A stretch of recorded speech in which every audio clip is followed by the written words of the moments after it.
Good morning, everyone. It's Annie with Manor Farms Homestead. This morning, it's a cold 14 degrees out here. We're not used to this kind of weather in Alabama, so I'm all bundled up. Today's the last day I'm actually going to be milking my milk cow, Georgia. She should be due to have a calf in about 3 months, so we're going to give her a break from milking. And I'm going to talk to you some about how to properly dry up a milk cow to prevent mastitis and other problems that could present during that time frame. So we'll get started. Let's get Georgia into her stall, and I'll show you my process for milking and then how I go about the final milking. And I'll talk to you some about what led up to this final milking. Okay, we've got Georgia and Gina here. Gina's a mid-size. She outgrew the mini status, but Georgia is a miniature Jersey. Gina has the nursing ring in her nose because I had a lot of trouble with her around wet cows, but she seems to be doing better at this point in her life. Come on, Georgia, let's go. Come on, girl. Georgia is a well-trained milk cow. She knows the routine. Come on, Georgia. Come on, get back, Ruby. Ruby's down here. Ruby has puppies in here, so she likes to bark here. So my process of milking is a little different than what a lot of people do. I actually milk into a little quart container and then dump my milk back into my bucket on the other stall from where I'm milking. So just a little different process to make sure my cow doesn't kick my bucket over. I clean my cow with bleach water and soap water, and I'll go through the process of that. She eats about 4.5 pounds of this corn and cottonseed feed that we grind ourselves here on the farm. I don't tie her up or put her in a stanchion to milk. She will stand for me as long as she has food.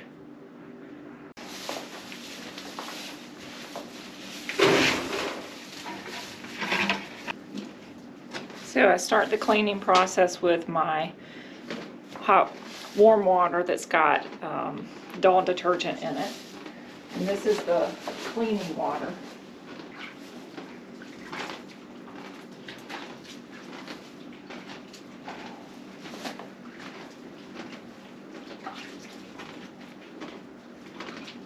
It's a little cooler than what I like it. If it's really warm, it helps them to let the milk down. It's so cold out here that my hot water has gotten cold.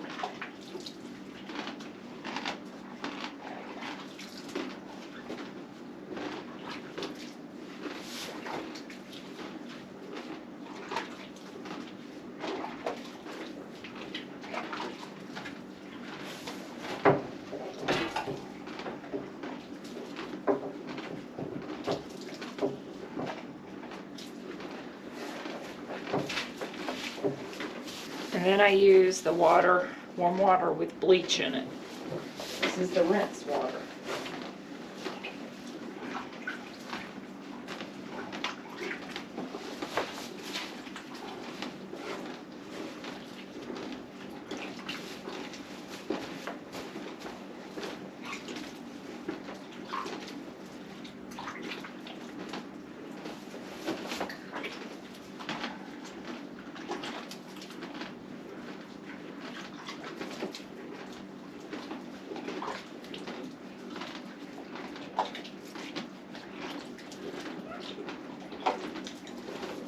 Then we got to dry her off. And I use just clean paper towels for that.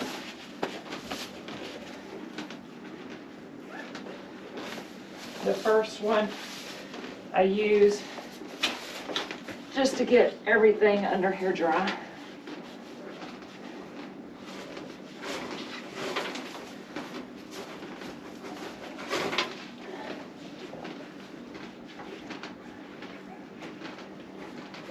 Paper towels are biodegradable, so a lot of times I'll just toss them down in the bottom of my stall. And they kind of compost down with all of the manure and bedding. So this is my, by the way, everything I clean with bleach. Try to keep it as sanitary as possible. First spray of milk always goes on the ground, and then we milk into our pail.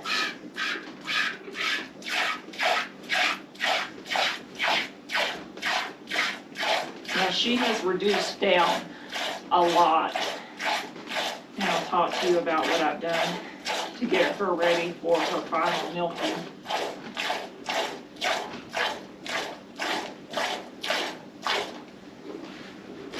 Your hands will get tired. Just swap hands. Now some people milk with the bucket under the cow, but I don't milk in a stanchion, so my cows sometimes move around a little bit on me. I don't want them knocking my bucket of milk over. So this is how I milk. This is how my dad taught me to milk when I was a little girl. And that's what I've always done. So this front teat here used to give me about 1.5 quarts, but we're getting about 3/4 of a quart now because she's reduced down, which is what I wanted. I don't want her at full capacity when I'm drying her off. These rear teats still give quite a bit of milk, sometimes 2 quarts or 1.5 quarts. She, at full capacity, will milk about 3 gallons a day, which is a lot less than a standard Jersey. Your standard Jerseys will milk 7 or 8 gallons of milk a day. The mini Jerseys, 3 gallons is probably pretty average.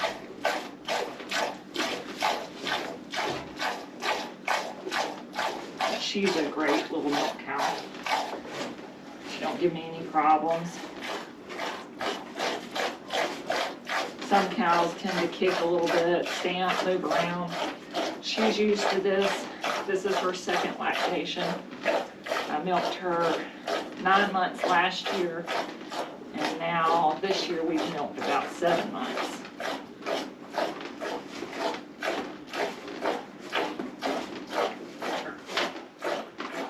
But yeah, she's come way down on her production.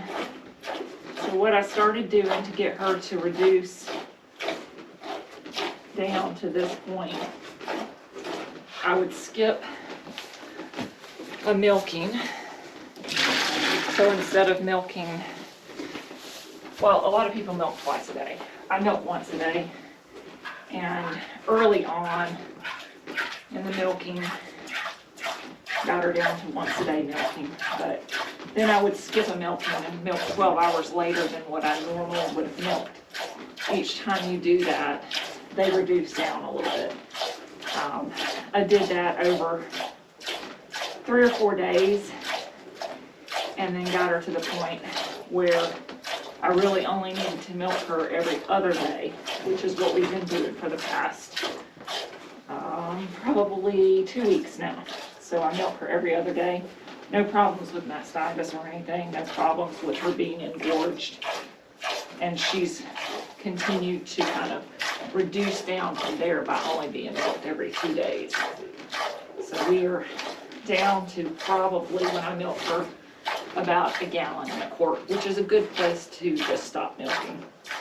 And at some point, when you're going to dry your cow off, you just got to stop milking.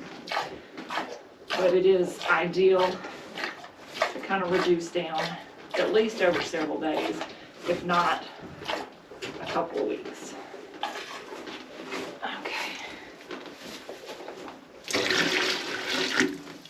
So now I'm going to go to the other side and finish the milking, and then I'm going to show you how I treat the teats on the last milking. Okay, we've got her milked out. So what I'm going to be using now are these. This is Tomorrow Dry Cow. So these are an intramammary antibiotic that help to prevent mastitis. So each one of these will go into each teat. When you put these in, you don't want to shove them all the way up to the end. You only want to put them in about halfway. I have alcohol wipes. I'm going to clean each teat before I put these in. We'll treat her, and that's it on milking her for the year. We won't milk her again until she has her next baby. So typically at the end, of milking, I would normally,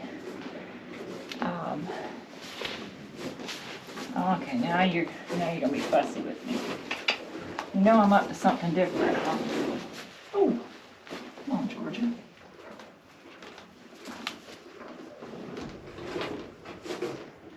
So I just cleaned the tip with some alcohol.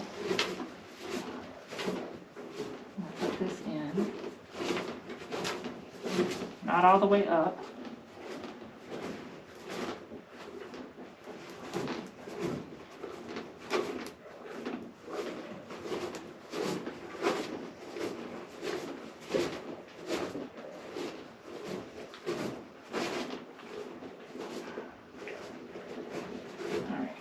And then you want to just kind of massage that around.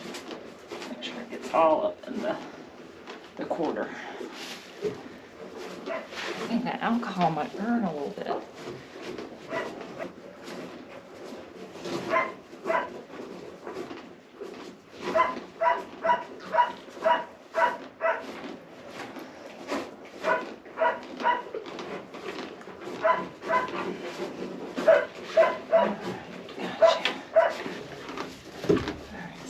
This one, alcohol.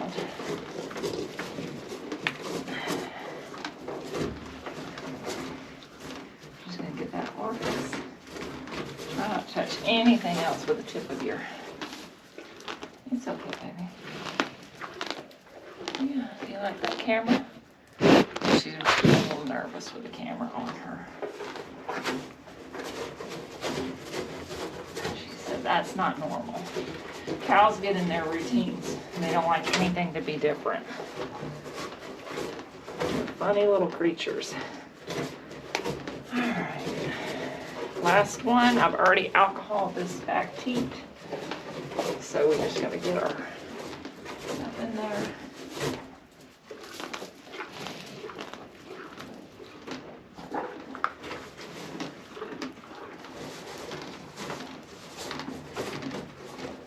Now,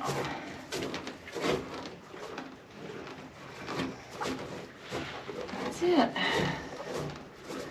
The only other thing I'm going to do is put some udder butter on her teats to keep them from getting chapped out in this weather. And she's good to go. She's finished off. She can finish growing this baby in here and get ready to make colostrum for her next calf and get ready for her next milking cycle. Typically after a usual milking, we would either dip her with iodine or use something like Bag Balm or udder butter, which has an antiseptic in it to help prevent mastitis each time we're milking. But that's it, and we'll be right back, and I'm going to talk to you about leading up to drying your cow off. All right, so I just want to talk to you real quick about drying up a cow and the proper way to do it to prevent mastitis. It's harder with high producing cows, you know, those that are producing 7-8 gallons a day. You have to slowly bring them down to prevent them from getting mastitis. It's a little easier with the mini Jerseys where they only produce about 3 gallons a day. What I typically do is start out when they first calve. Within about 24 hours, I completely milk them out. At that point, you're going to have all colostrum. Make sure the baby gets all the colostrum that they want during that first 24, 48 hours, but you can completely milk out your cow at about 24 hours post-calving. All that colostrum, save it, put it in your freezer. It's a lifesaver for orphan calves, orphan lambs, anything that you might have on your homestead.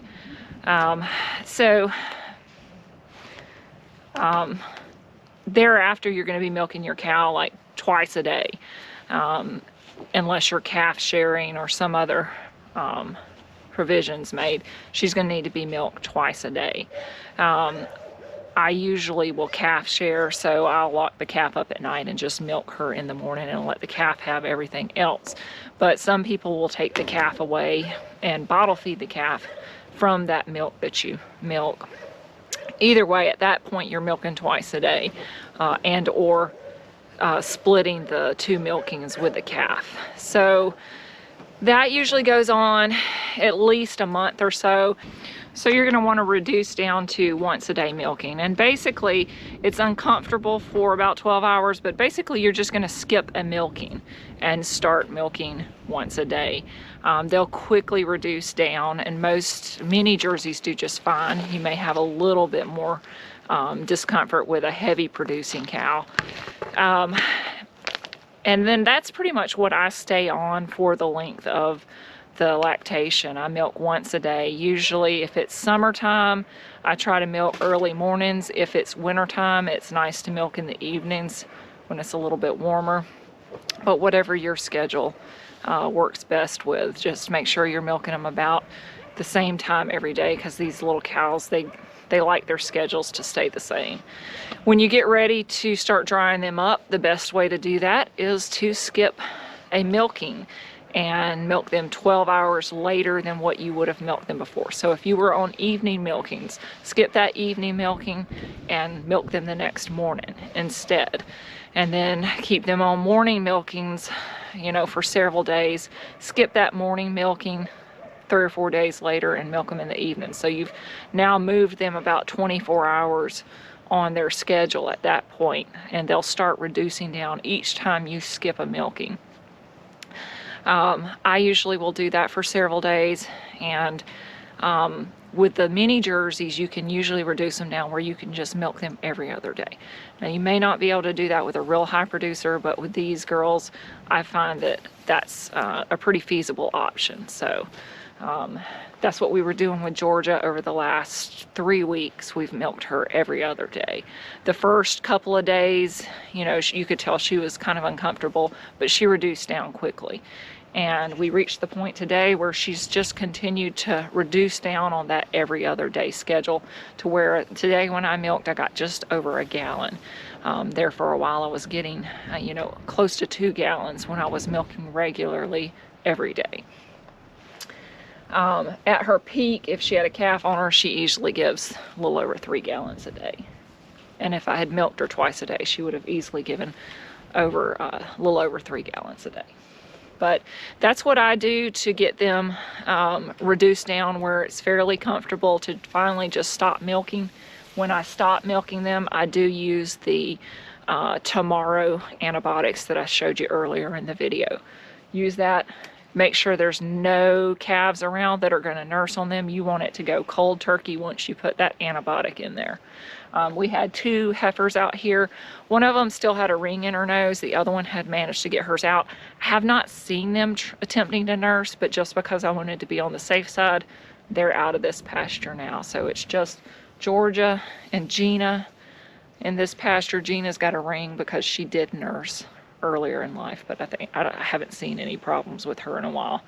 And Gina's getting ready to calve in about a month, so we'll be about a month without fresh milk, but I have put some in the freezer in preparation for this, so I don't think we'll actually have to buy any milk over this next month. So that's it on drying up a cow. Thanks for watching. I hope you enjoyed the video and got something out of it. Give us a thumbs up if you did. Don't forget to subscribe to the channel. Thanks.